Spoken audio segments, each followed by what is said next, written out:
Her many voices, her many voices, her many voices, her many voices. My name is Alicia Fall. I am the founder and vision holder of Her Many Voices Foundation, and welcome to another Lunch and Learn with our host, Myrna James.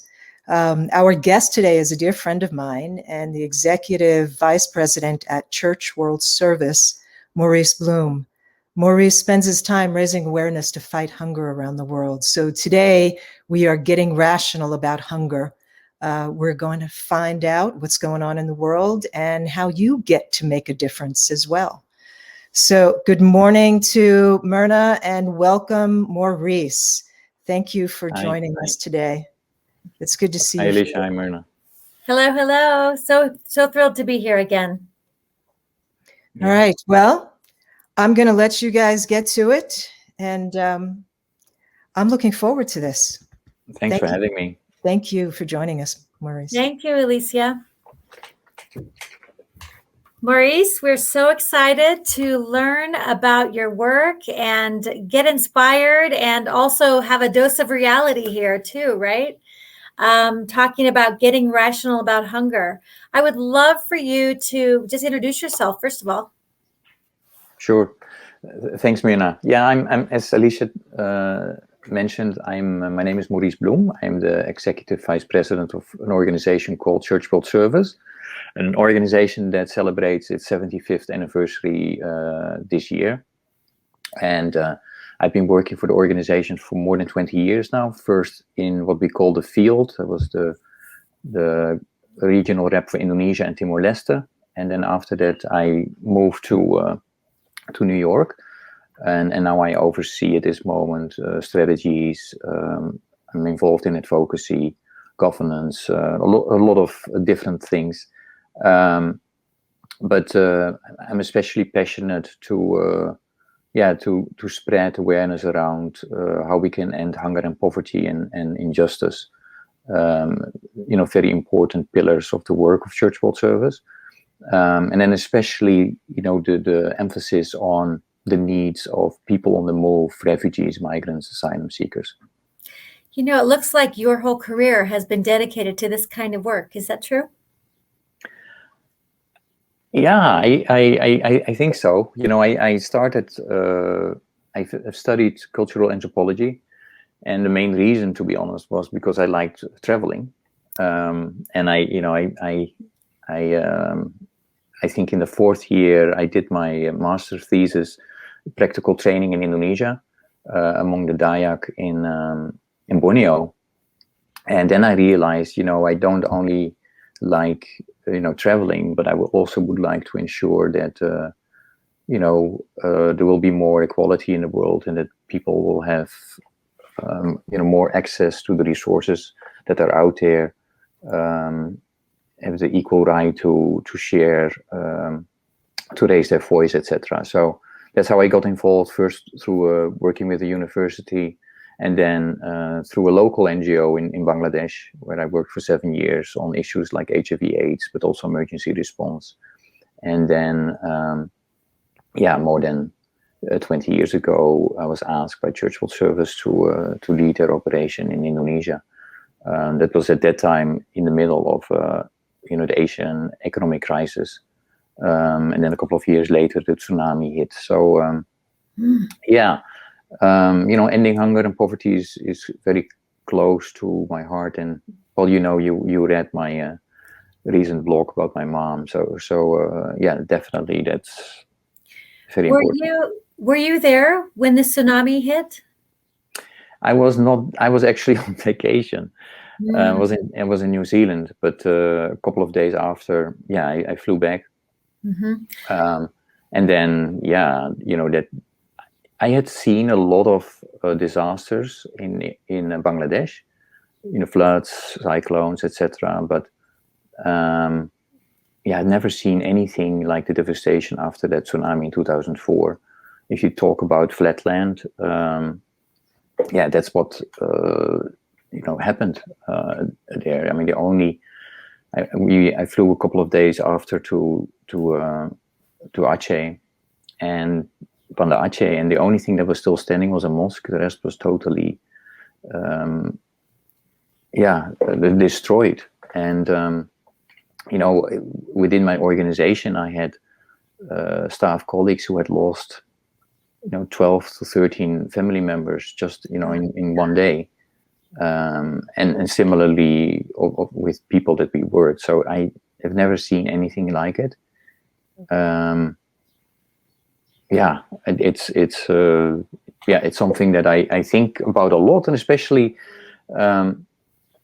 Amina, is that we have now experienced or are experiencing this crisis because of COVID, and I try to cope with it in very much the similar way as I've seen people in Bangladesh or Indonesia cope with these type of situation, and which is definitely influenced by my mom. I wrote an article, a little blog. It's not an article, a little blog about the need to have grit during these times, and my mom definitely had that.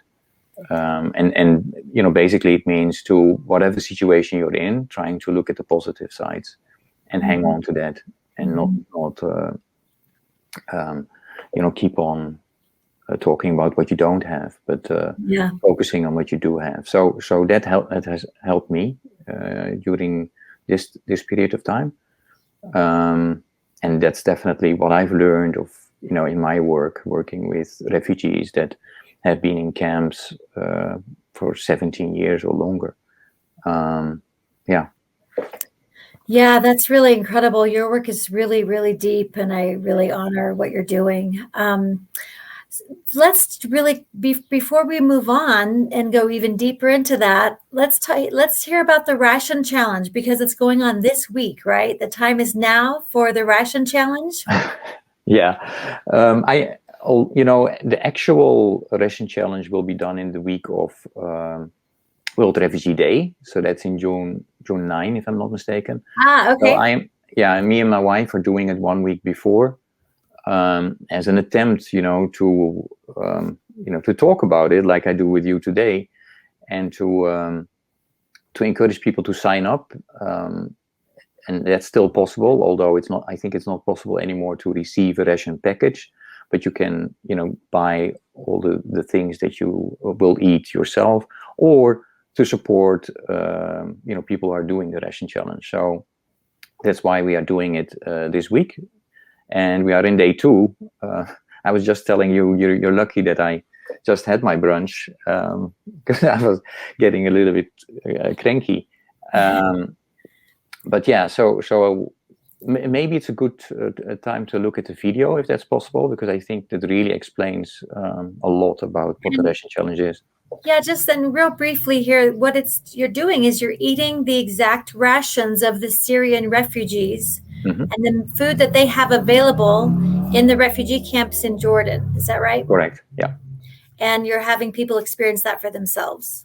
Yeah. So when you sign up, you're explained about what you can make. So there are different recipes that are shared. Recipes actually that are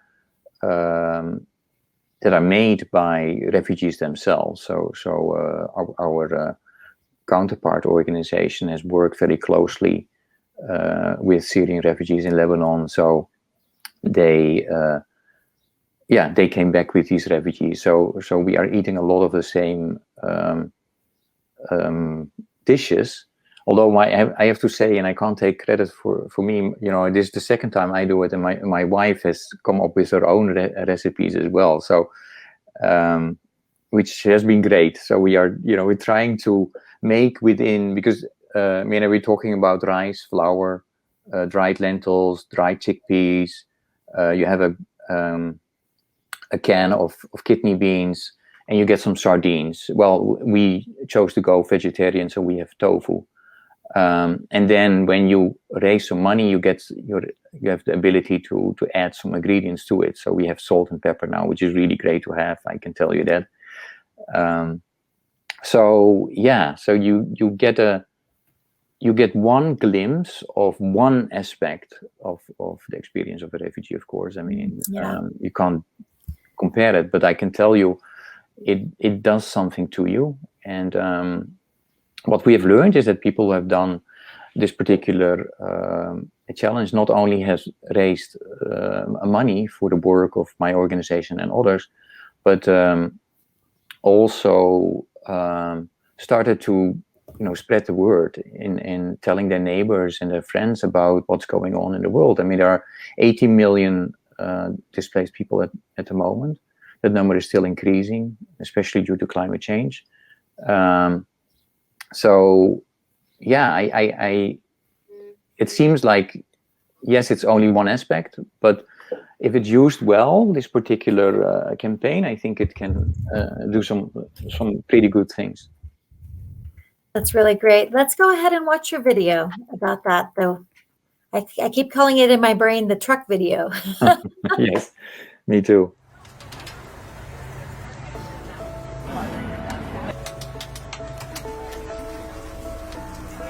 The zucchini. 2 pork and cheese, 2 beef and cheese.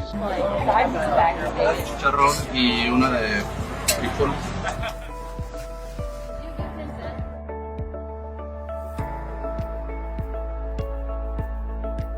Carter, order out for Carter. Hi, here you go. Oh, here's your order. Here's your order. Is this all? What is it? What is it? It's a sample meal that a Syrian refugee would have in a camp in Jordan.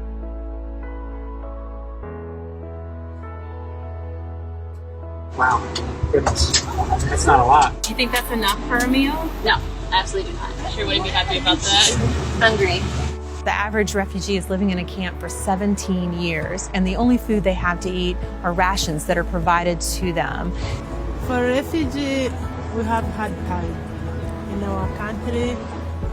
Everything, we lost everything. Less than 1% of refugees are able to actually be resettled here in the United States. It's heartbreaking to know that people are living like that, especially when you show the ration that you're given versus what you actually ordered and see the difference, and it's just for one meal.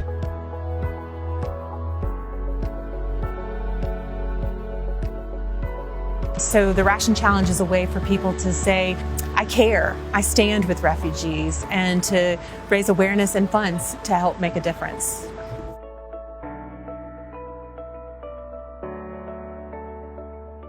Do you want to share a little bit more about that video? So it was, basically we worked closely with a food truck in Durham, North Carolina, that is led. The owner is an ex-refugee, and what you heard is that they made their orders for some nice food, and then they received the same as a portion of refugee food. And so a lot of people were surprised. What is this? I ordered this food and this is so little. And we used it as a kind of educational tool to make people aware.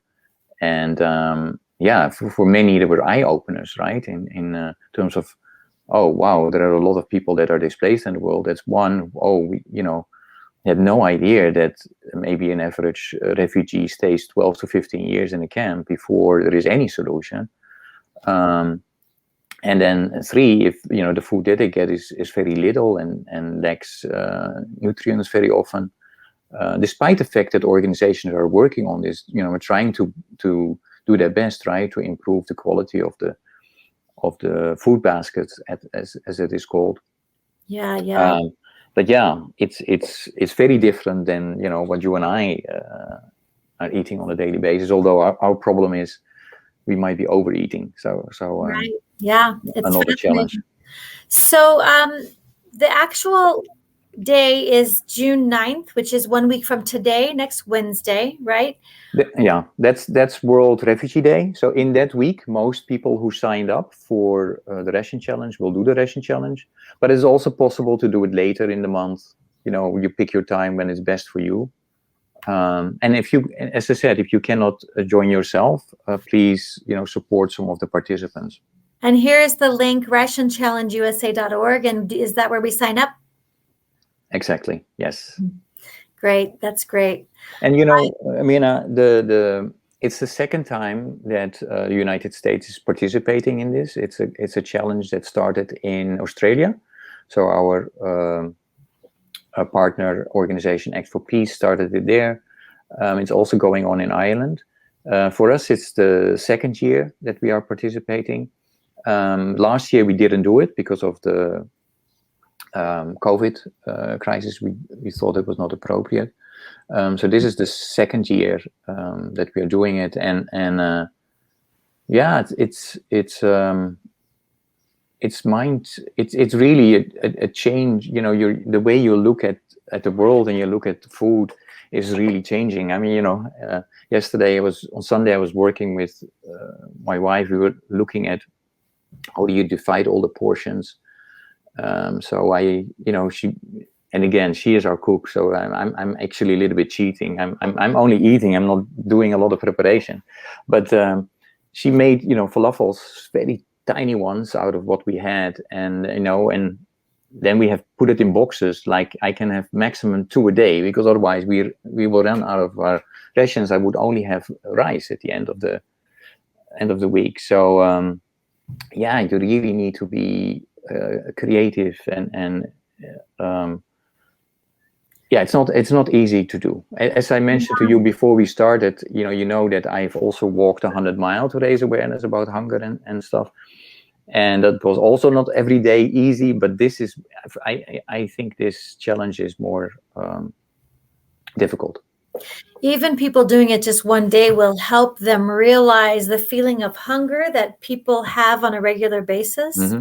That we are so privileged, we don't have that feeling very often, almost never.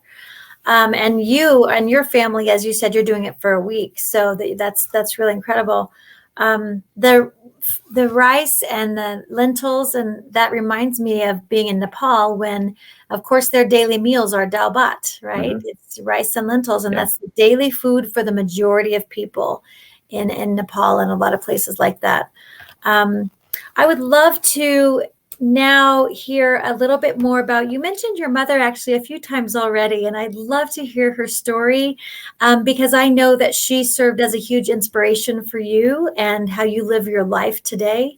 Can you share that with us? Yeah, no, she is, and my dad was as well, but the passing of my mother is more recent, so that happened last year, April 1st, and because of COVID, I was not able to be there with her.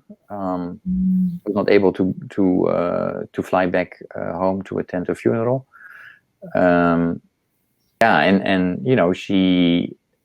She has visited us a lot when we were living in Bangladesh, still together with my dad. Indonesia also together with my dad. But then in the US, my dad had already passed away, so she came here a couple of times, and her life is pretty incredible. When she was a small child, she had a polio. So, at a certain day, she was unable to raise her arm, and she didn't know, what was wrong. But to make a long story short, she had to go in quarantine for a while. So, as a small child without your parents, basically she had, as a result of the polio, she lived her whole life with one arm that was dead. But I never realized that until I was an adult.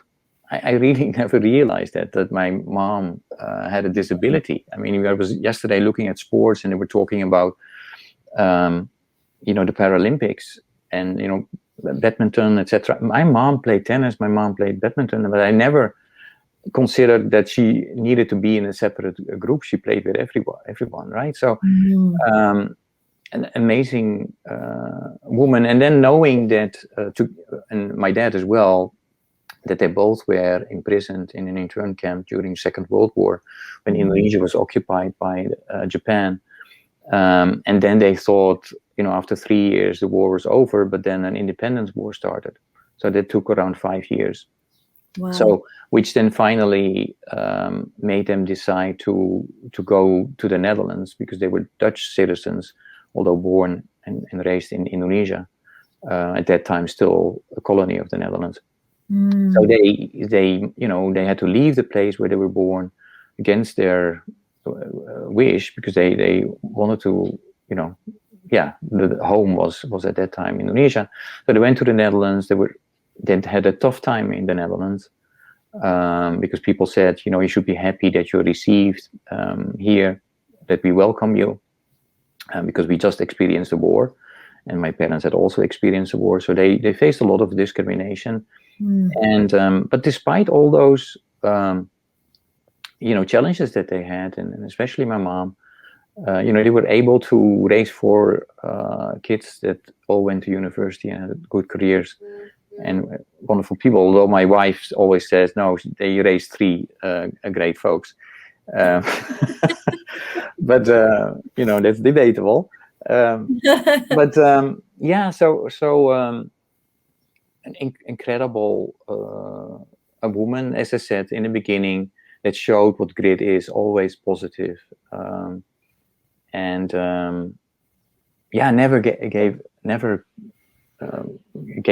gave up. Always, she did teach you that we had to work hard, which was not strange. We were Eurasian, so we were from mixed.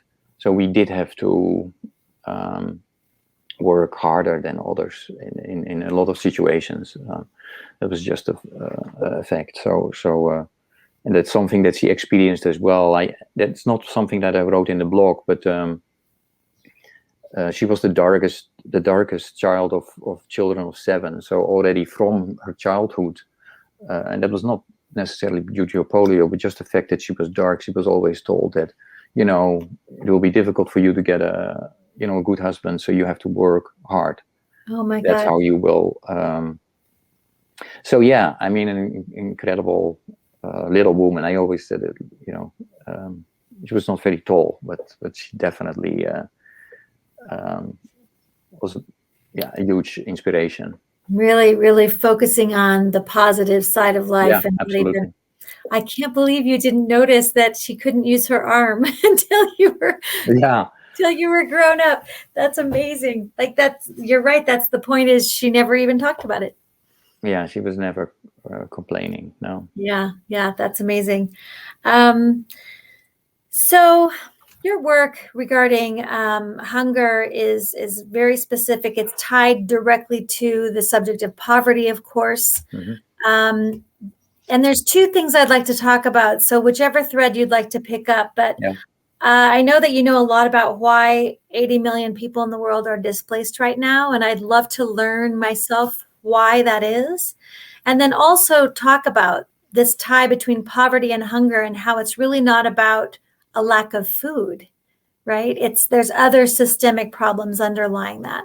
Mm-hmm. So however you'd like to share your wisdom on those subjects would be great. Sure, Mina. Let us talk maybe about the causes of hunger. And I will try to make a little advertisement about the Sustainable Development Goals that we accepted as a world, the different countries, as to end hunger is Sustainable Development Goal number 2.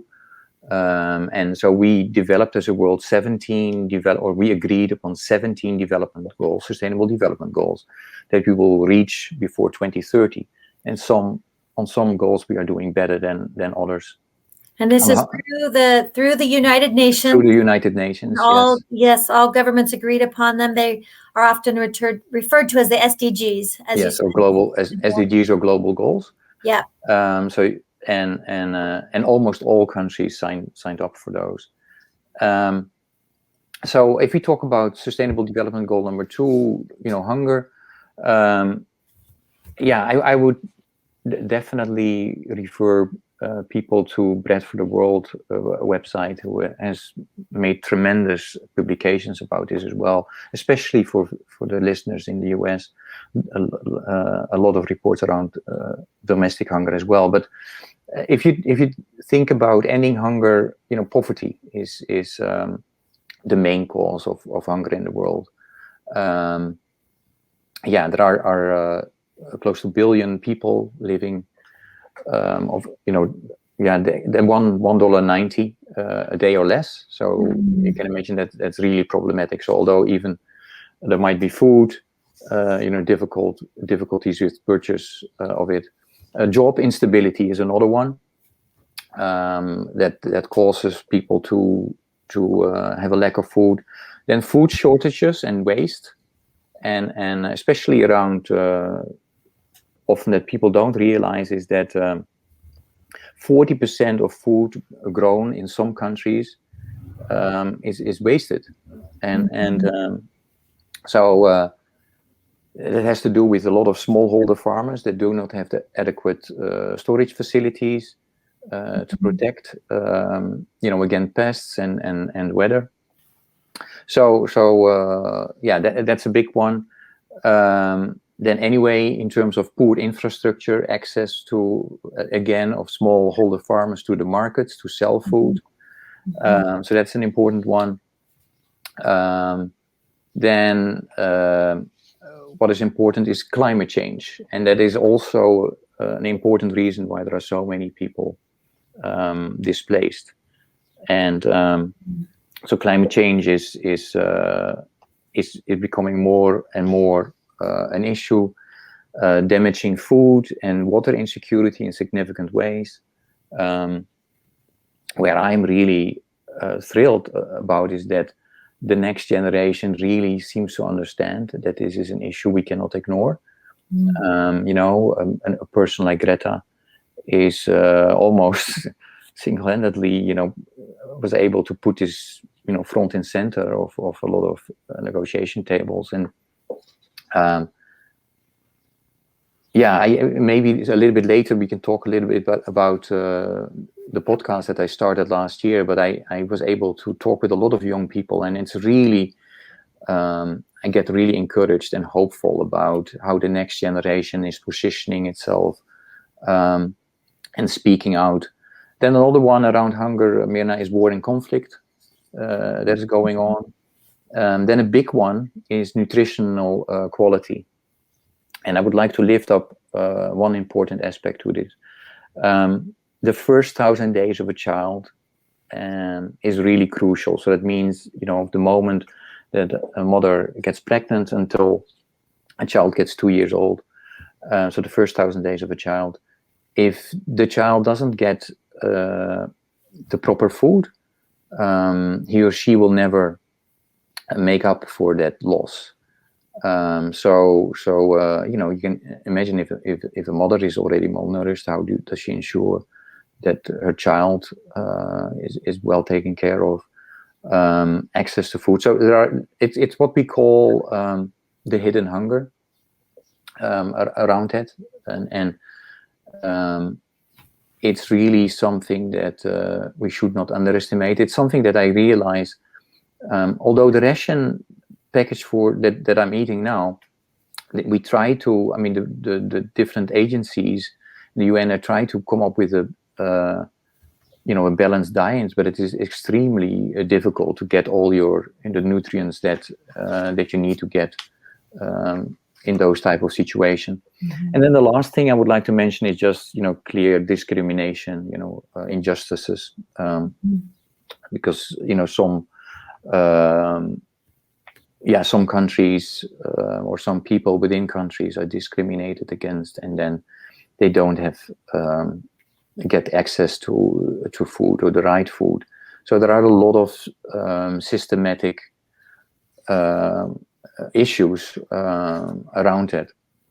So that's a little bit around hunger, Mina. That is just heartbreaking to think of discrimination as a cause for hunger, meaning because of the color of your skin or because of whatever about you don't deserve food, right? It's ridiculous. It's just so out there. You mentioned climate change as one of the causes. I know that there is such a thing as climate refugees, right?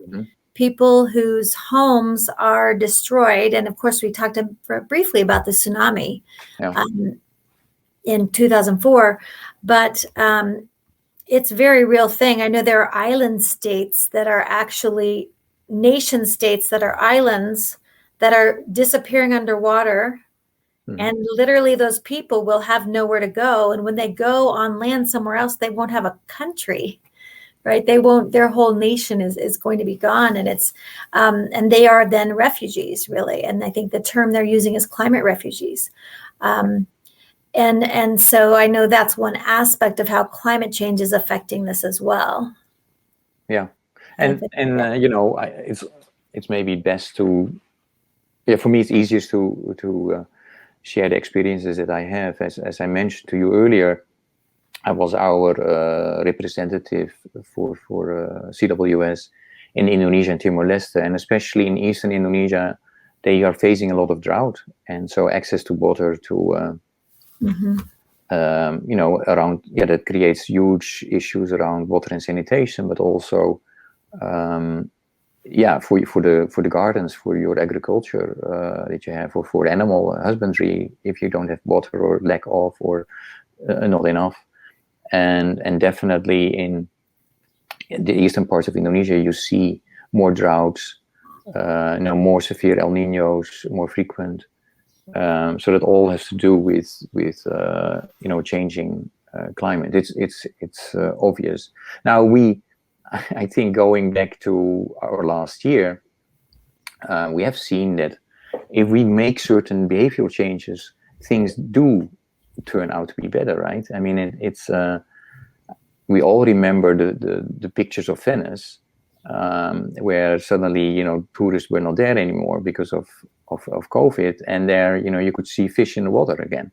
So yes, it's just one example, but I do think that we need to use this moment, and it's still hard. I totally get that. We're still in this crisis, but we need to use this moment as a reset of how we, you know, live our lives. So not to think only about ourselves, but about others, because the virus is clearly a result of, you know, there are more viruses coming up as a result of that we cut trees, right? And then certain species die. And so the whole ecosystem is messed up as a result of that.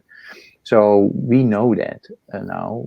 We actually, the only way to solve this COVID crisis is also by working together to realize that we are interconnected. Unfortunately, many of us still try to solve it by ourselves, and that's not possible. It's only temporary. In the same way, we need to try to address the issues that we are facing around, you know, climate change and the implications of that, people being displaced, being hungry, etc., etc. Yes, absolutely. I think, you know, it's becoming more and more obvious that human health is directly related to the health of the planet, of the earth, the living earth, and that the planet itself needs to be regenerated and made healthier so that humanity can survive and thrive, and all of that. I know there's a lot of, I've been learning a lot about this lately, just about the energy and, you know, quantum mechanics and electromagnetic pulses and that kind of thing, and how the energy of the earth is the same frequency as the human body. You know, this is why grounding and going for walks and going to the river, I think we subconsciously know that it's good to be in nature, and it's sort of something we take for granted, but we shouldn't, because it really is literally making us healthier.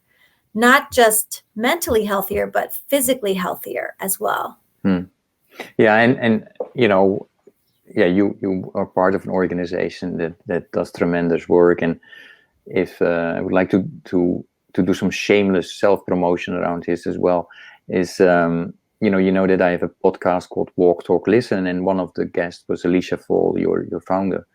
And she speaks, you know, so eloquently and beautifully about, you know, how this works. I would really encourage the listeners to check that out. That's great. Yeah, is that the podcast you started last year? Yes. Yeah. Walk, talk, listen. Great. Yeah, Mirna, when I moved from Indonesia to the US, I really wanted to do something back for the volunteers in the US, because I realized that a lot of the funds that I was able to use with our team in Indonesia to different issues came out of what we call the Crop Hunger Walk that is organized by my organization already for 50 years. And so I came up with the idea of, when I'm in the US, what I will do is I will just walk from the east to the west coast and really talk about, the great volunteers and about ending hunger. And I come from the Netherlands. I have no clue about how big this country is. So I realized that's not possible. My boss will not give me months off, right? So then what is possible? So then I came up with almost 10 years ago now, with a 100-mile walk, where I walk 15 to 20 miles per day, and I visit communities. I talk with them. So I visit shelters, food banks, etc., and kind of try to raise awareness about the great volunteers within this country, and beyond, and as well as the need to together to end hunger. So I was planning to do that one time, but this October it will be my 10th. So it's gone a little out of hand. So I hope my colleagues will come up with a solution to help me out, because I cannot do this in another 10. So it was awesome, and I did not only walk in the US, but I also walked in Indonesia. So and when I have these walks, I talk with a lot of people. And unfortunately, last year I had to do it all alone because of COVID. So then I thought, okay, is there something that is close to this? And then I started the podcast to invite people to virtually walk with me.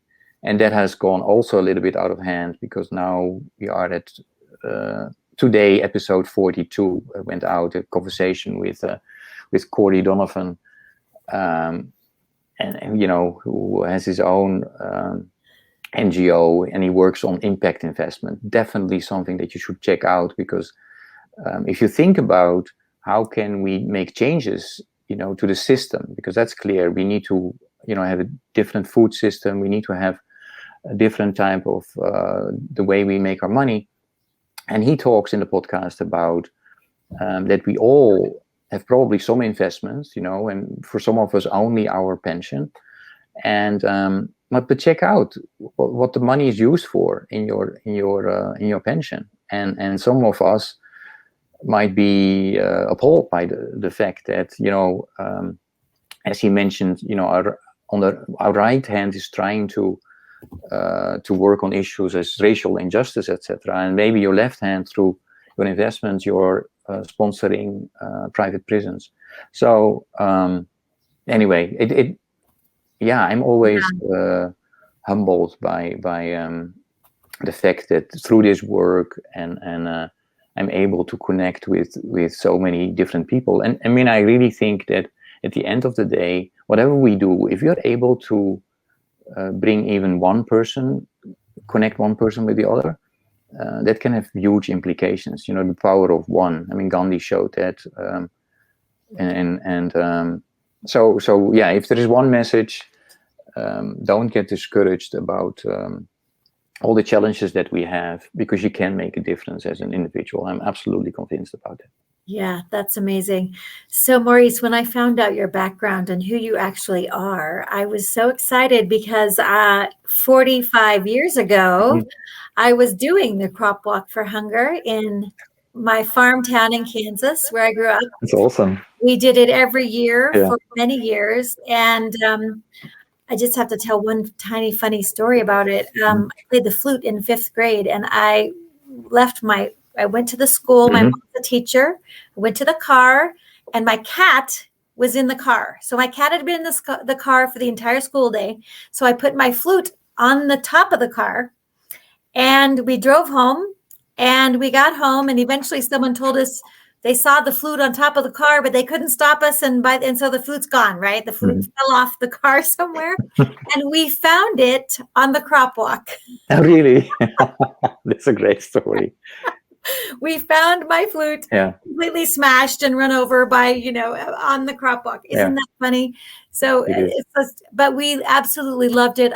It was a very big deal. We got sponsors. We were little kids, we were like 10, 11 years old, 12 years old, and always did the crop walk. It was something that we did through our Methodist church locally.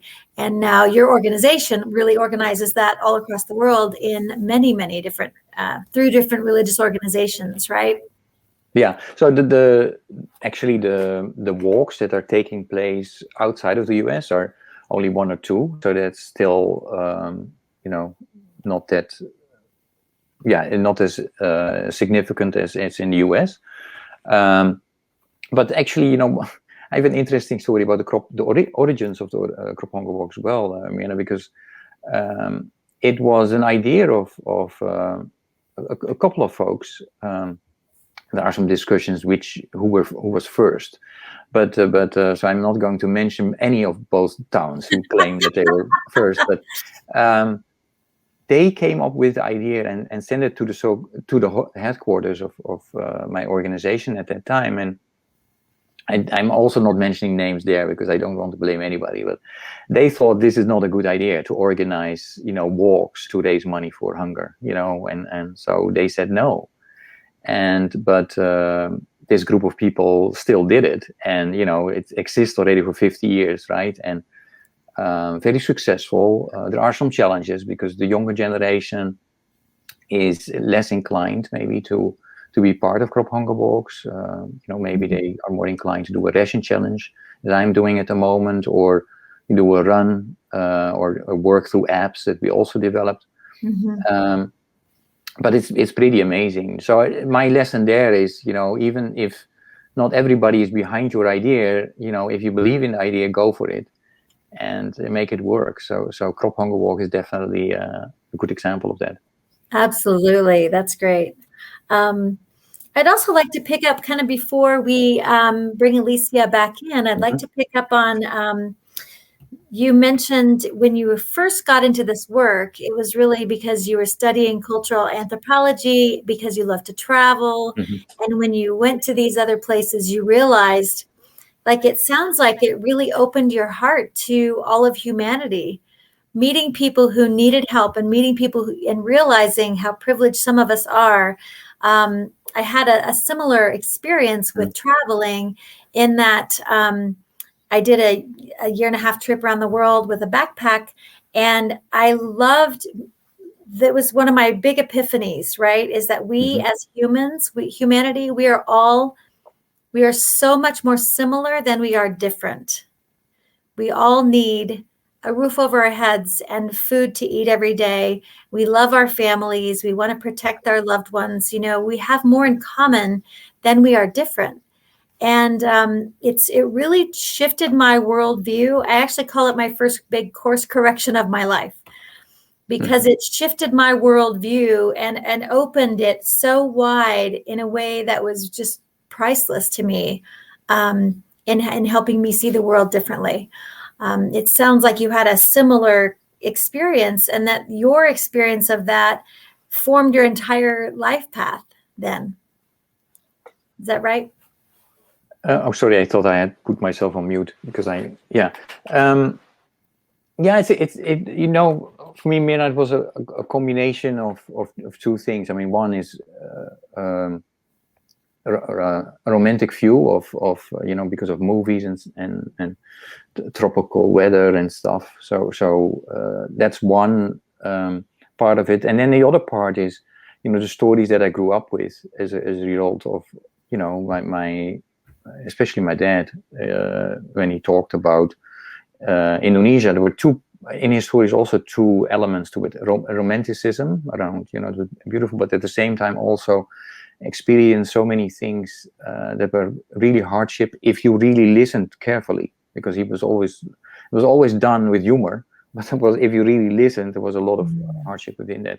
So when I started to travel, definitely the romantic view of everything is more beautiful outside was maybe the main reason. But then you see you meet places and you realize that well, for me, it's nice.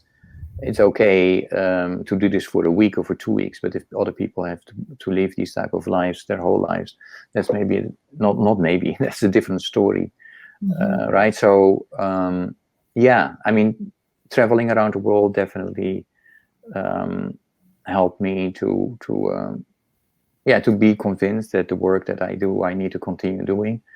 But I don't see my work as better or as anybody else who's doing other stuff. Don't get me. No, it's really a job. I mean, I get, it's nice to hear when people thank me for the work that I do, but it's total nonsense. Everything we all do is important. So don't. Yeah. I'm definitely not a saint, and again, my wife can testify to that. The other thing I would like to mention, Mina, is that I'm a big fan of a philosopher called Ken Wilber, and the way one of the things he says is, everybody's perspective is true, albeit partial, and I really think that is so. It is so true, but also helpful in trying to solve issues, because then. That would mean that even with your worst enemy, there is something that you can have a connection with. So it's also something why I started this podcast, is to show people that everybody, all the guests are actually marvelous. But even if you disagree with with a lot what they're saying, you get a better understanding of where they come from and why they act like they do, etc. And if you, so that can be a beginning of dialogue, and dialogue is the beginning of making this world a little bit better. So there are small steps that we need ultimately to make the world that we need.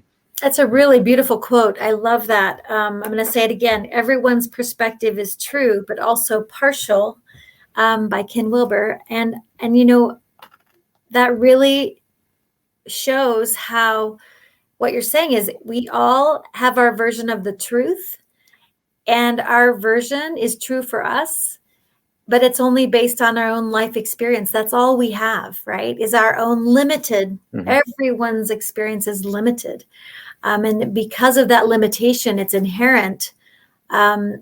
We have our truth, but the other person has the right to their own view as well. Like we can't be right. We can't, right?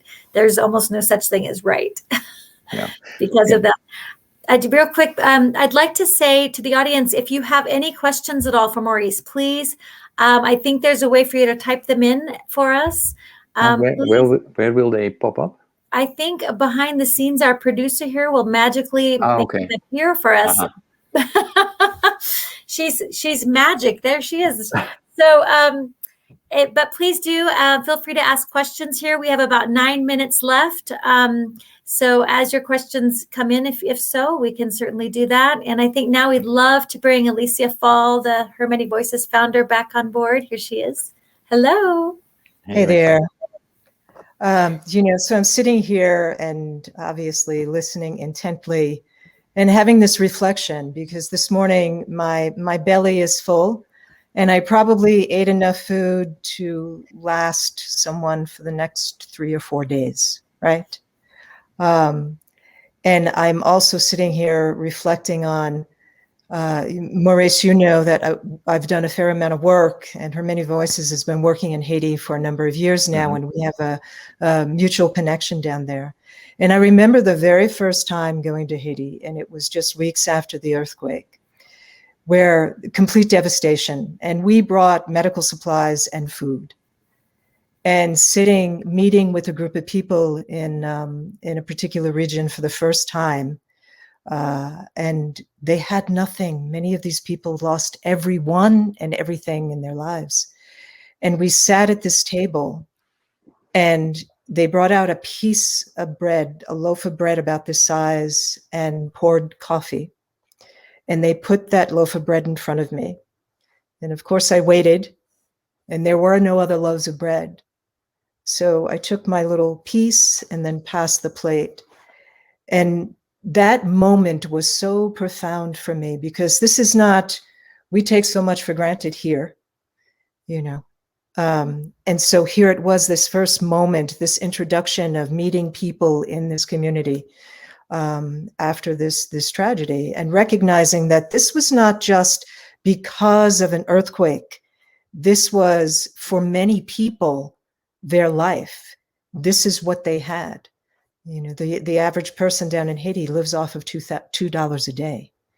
And it really was the impetus for me to get myself going and working very hard, diligently in Haiti, to elevate communities and to work with the women there, to make sure that their children have food. And since then, we launched a program. It was an intergenerational agriculture program with the school that we started there. And now they've taken it to the next level. And it's making the difference in everyday lives. And it's that little seed that we all get to plant. You know, sometimes we think, oh, well, who am I? Because I'm sitting here and I'm thinking we waste over 1.3 billion tons of food in this world. In this country, we waste over 1 million tons of food. And so I think, you know, we have this big problem with so many people who have none, and yet we have all of this waste here. And so sometimes you think it's overwhelming and who am I, and I can't do anything, or I don't know where to start. And yet there's so many little seeds that we get to plant in this world, literally and figuratively, that will make a difference as you are doing. So I just wanted to say thank you very much for all of this work and bringing this attention to us collectively, because it's we can easily walk around with blinders on in this life, and especially when we live in environments that we live in here in the States. Poverty is it's a powerful thing, and it's not spoken about often. It's not seen as often, only because we choose not to. You know. So. Yeah, thanks for that. Well, we've got a few more minutes, and I know there was another video that you wanted us to show. Myrna, is that a good time now? I think so. I would love that. It's circling back to the Ration Challenge, which would be great to remind people of and to remind them how they can sign up. Yeah, going to Ration Challenge, USA.org. And yeah, the video that you're showing is again one of shameless self-promotion, but I'm doing this for a good cause. So if you help me to raise some funds or awareness, it will be great. A lot of people around the world will be helped by it.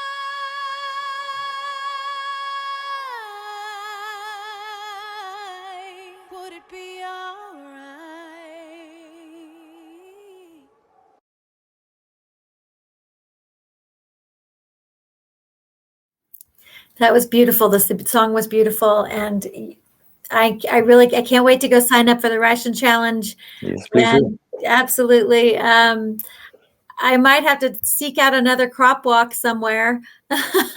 Yeah, because we are almost all over the US. So you can go to krophangawalk.org, I think, and then you will find out more information. Great. And I know your 100mile.org, your 100-mile walk, is that taking place in October? Yes, we just had our first meeting about that yesterday. I have to be honest, I don't want to think about it yet, but yes, we started organizing, thinking about what it needs to be. What I really, if you go to 100mile.org, you will also see an app that we developed, and where you can log your miles that you walk on a daily basis, and then you get points for those miles, and those points can be used to unlock rewards. And those rewards are things like that you support, home gardens in Haiti, or water sanitation in Indonesia, those type of things.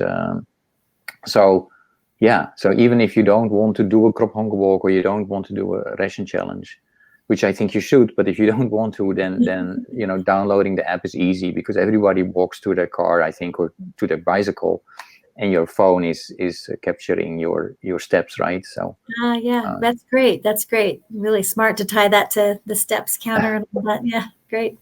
Thank you so much. Thank you both so much. Well, thank you for having me. Yeah.